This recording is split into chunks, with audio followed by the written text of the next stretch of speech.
yung pagbuhos ng tubig na may yelo sa ulo, parang unusual. Ano po? Dagay na lang sa kilikili o kaya sa yung mga Yes. para maka ano doc, mag-normalize kung tataas yung BP, mag-normalize yung kanilang katawan. Tama po ba, Yeah, doc? oo. Okay. Oo, kasi Sige. reaction yun ng blood pressure na tataas pag mainit ang katawan ng tao. Gusto ng dugo ng katawan natin pumunta sa skin, sa periphery para magkaroon ng cooling effect. Ang ano lang, I have to clarify this, Miss Ania.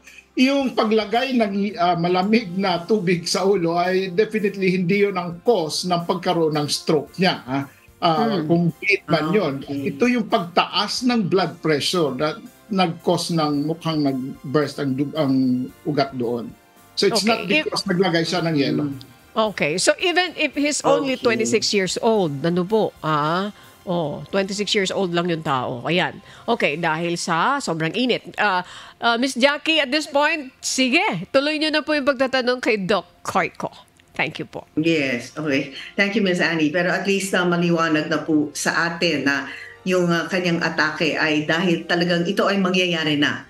Pero ang nangyari lang po, ito ay nangyari pagkatapos siya nagbuhos ng tubig na may yelo. Pero talagang mangyayari na yon siguro maski hindi naman po siya nagbuhos ng tubig na may yelo. Ganyan. Kasi syempre, iba yung mga kwento ng iba, no? Ang mangyayari, di ba? Ayan, mali-mali naman po.